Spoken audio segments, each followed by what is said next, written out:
Slovenské stavebníctvo zažilo v týchto dňoch slovenský unikát. Nachádzame sa v Martine nad Žitavou a tu za nami stojí dom, ktorý bol postavený zatiaľ jedinečnou technológiou na Slovensku. Zatiaľ boli priebežne postavené iba nejaké ukážkové alebo prezentačné kusy. Tu dnes, alebo teda v priebehu minulého týždňa, nám vyrástol dom, o ktorom nám viac povie Alexander Pinter zo spoločnosti Wienerberger, projektový manažer, ktorý má na starosti túto technológiu na starosti a povie nám, ako to vlastne vznikalo a čo bolo vlastne za tým, koľko to trvalo. Dobrý deň prajem, ďakujem za možnosť prezentácie tejto stavby a samotnej technológie. Celý proces začal tým, že nás oslovil investor, že má záujem o murovanie robotom. To znamená, rádovo mesiac dozadu dodal nám projektovú dokumentáciu, ktorú sme zhodnotili. Následne sme pripravili výkaz materiálu. Určili sme, že ktoré časti stavby, alebo teda ktoré murivo vieme robotom murovať. Stavba je navrhnutá, voláme to, že robot ready. Takže z tohto pohľadu je veľmi dobré, lebo sú tu veľmi vhodné múry, priame dlhé úseky. Takže z tohto pohľadu je to fajn. Pre predstavu, o akom dome sa bavíme? Vieme si povedať plochu? Celá stavba je dvojposchodová. Minulý týždeň sme murovali prvé poschodie s tým, že objem za 3 dní, to znamená minulý pondelok a streda, sme zabudovali asi 100 m2 múriva.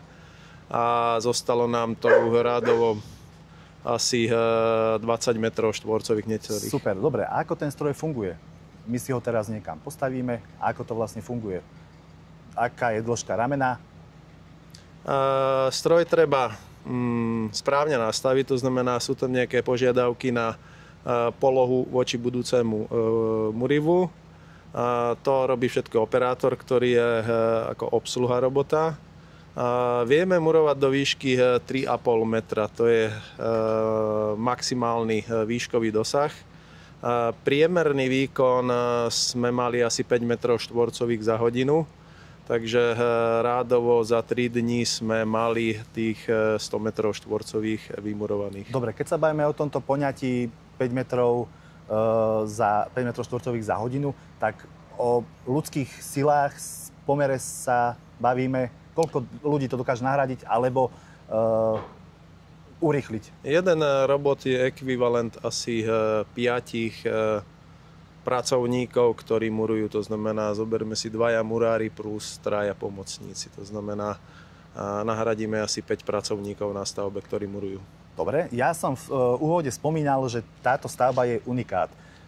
Je na Slovensku teda postavená nejaká podobná stavba s vašou technológiou, áno alebo nie?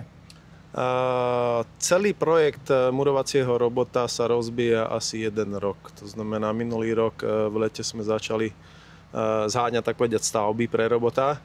Aktuálne máme rozpracovaných viacero projektov, kde sme buď na úrovni čakania na stavebné povolenie, alebo pripravujeme cenovú ponuku, po prípade podpisujeme zmluvu. A toto je prvá stavba, ktorú sme reálne murovali. Doteraz sme robili rôzne prezentácie a ukážky.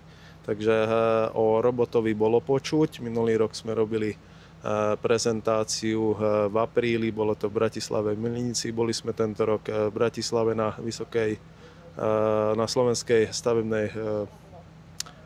Slovenskej technickej univerzite, na stavebnej fakulte. Boli sme v Košiciach. Takže doteraz to boli všetko prezentácie, toto je prvá stavba, ktorú reálne murujeme. Dobre, máme stroj. Koľko ľudí potrebujeme na obsluhu stroja? Je potrebný operátor, to znamená samotného robota nastavuje, ovláda a dohliada na prácu robota jeden pracovník, čo je teda operátor murovacieho robota.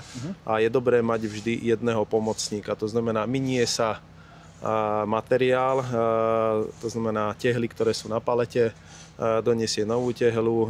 Ak sme napríklad na rohu alebo v ostení, tak dodáva doplnkové tehly, takže ten pomocník je potrebný, aby bol. To znamená, reálne okolo robota sú potrební 2 pracovníci. V poriadku, spomínali ste tehlu, bavíme sa o tehle, ktorá je všeobecne vyrábaná, napríklad, ktorá je už na trhu XY rokov, používa sa tá istá, alebo muselo dojsť k nejakej úprave, špecifikácii, či už rozmerov, alebo niečoho iného? Čo sa týka rozmerov, tá tehla je tak povedať štandardná. To znamená, rozmerovo nie je nejaká odlišná. Čo je trošku taká špecialitka, sú drážky, ktoré sú na lícovej strane tehly.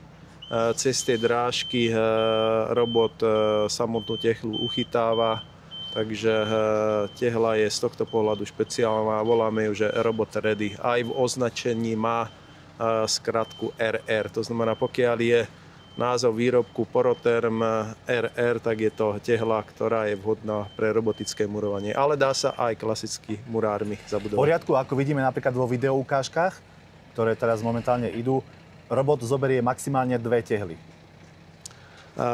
Robot vie zdvihnúť 2 tehly alebo jednu podľa toho, že ako je vymyslený wallplan. To znamená, ešte pred začatím murovania sa pripraví wallplan, to znamená, máme nejakú stenu, tu si hodíme do tabletu, ktorý ovláda robota a na tablete pekne uvidíte, že ako sa tá stena bude murovať. Každá tehla je viditeľná. Bude sa časom aj prispôsobovať? Meníte rozmer dĺžka tehal, alebo nie? Jasné, ako robot, ako som vravel, dokáže zdvihnúť 2 tehly. Čo je dôležité, hmotnostný limit ramena murovacieho je 90 kg. To znamená, aktuálne ideme, čo sa týka hmotnosti, na 30%. Takže časom pôjdeme do tehál, ktoré budú mať väčšie rozmery. To znamená polmetrové tehly.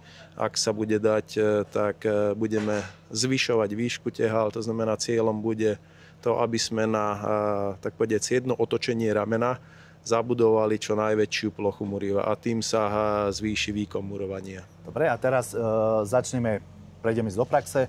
Máme prvú líniu, tu zakladá človek alebo taktiež robot? Je potrebné, aby prvý rad bol založený murárom, lebo murovací robot nedokáže zakladať prvý rad, to znamená, tam potrebujeme pomoc murárov, ale de facto od druhého radu až po tú výšku 3,5 metra preberá prácu murovací robot. Dobre, prvá rada sa zakladá na maltu. Je tam použitá špeciálna zakladacia malta, ktorá dokáže vykorigovať výškové odchýlky podkladu do 3 cm. Dobre, a keď už máme túto prvú radu hotovú, na ňu už dáva robot. Akou technológiou spája vlastne tie tehly? Dá sa murovať 2 spôsobmi. Taký viac efektívny spôsob je murovanie na murovaciu penu. Je to systém DryFix s tým, že tú penu si dokáže robot sám aplikovať. A druhý spôsob murovania je na tenkú murovaciu maltu, ale tam je to trošku časovo náročnejšie, to znamená, ten výkon je trošku nižší. Aj tú murovaciu maltu dokáže tiež spracovať robot, alebo akým spôsobom sa ona nanáša sa veľmi jednoducho. Robot si chytí 1 alebo 2 tehly a samotná murovacia malta je namiešaná v klasickom nejakom vedre a následne sa vyleje do takej veľkej vaničky, ku ktorej príde rameno murovacieho robota aj s tou 1 alebo 2 tehlami, opatrne ponorí tie tehly do tenkej malty a následne ich osadí na svoje miesto. Tu na stavbe, kde sa nachádzame, ste začali minulý týždeň. Koľko dní vám trvalo dostať do stavu, aký vidíme dnes? Začali sme minulý pondelok, práce boli ukončené vo štvrtok. Za to obdobie sme postavili niečo nad 100 metrov štvorcových muriva, s tým, že aktuálne dokončujeme tie časti muriva, ktoré aktuálne alebo zatiaľ nevieme murovať robotom. Dobre, spomínali ste, že budova je dvojpodlažná, čiže teraz príde deka, strop. Dokončíme murovacie práce, generálny dodávateľ stavby pripraví stropnú konštrukciu a pokiaľ bude dostatočne únosná, tak žeriavom osadíme na strop, na stropnú dostup murovacieho robota a ideme murovať ďalej. Dobre, takže vidíme sa pri ďalšom pokračovaní a plus na záver, ako ho nazývate medzi sebou? Kódové označenie, alebo teda skrátka murovacieho robota je VLTR, ale interne ho voláme Walter. Takže Walter, Držíme palce. Ďakujeme. Oproti mne stojí Ján Košút, generálny dodávateľ za spoločnosť Belpo, ktorý realizuje túto stavbu s murovacím robotom. Ako to prebiehalo od vás, z vašej strany? Dobrý deň, ďakujem za slovo. Tak v počiatkoch sme túto zákazku chceli aj odmietnúť, ale keďže prišla ponuka, že budeme môcť murovať murovacím robotom, tak táto zákazka bola pre nás veľmi lukratívna a chceli sme týmto aj ukázať, že aj v stavebníctve sa dajú využiť nové technológie a inovácie.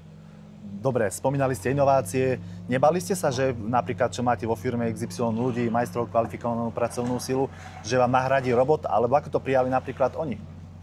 Tohto sme sa vôbec neobávali, pretože robota neberieme ako konkurenciu, ale je to pomocník, ktorý nám má pomôcť na stavbe pri murovaní. Je tam veľká výhoda toho, že odbremeňuje tých našich murárov od ťažkej a fyzicky náročnej práce a taktiež pri murovaní nepotrebujeme lešenie. V poriadku, to máme túto stavbu, máte pripravenú aj nejakú druhú, ďalšiu, ktorú nejakým spôsobom budete tiež tlačiť, že máme tu murovacieho robota, už pracujeme iba s ním? Tak nedá sa to úplne, že na každej stavbe použiť, sú tam nejaké rozmerové limity, kde sa dá ten robot použiť, ale určite, ak sa nám nejaká väčšia stavba vyskytne do budúcnosti, tak určite budeme uvažovať na murovaní s týmto robotom Walterom. A čo presnosť? No, môžem povedať, že po týchto pár dňoch murovania vidím, že murovací robot má veľmi veľkú presnosť, ktorú by som určite chcel pri tomto murovaní vyzdvihnúť. Čiže vaše pocity z murovacieho robota sú pozitívne? Áno, moje pocity sú veľmi pozitívne, hlavne čo sa týka tej presnosti.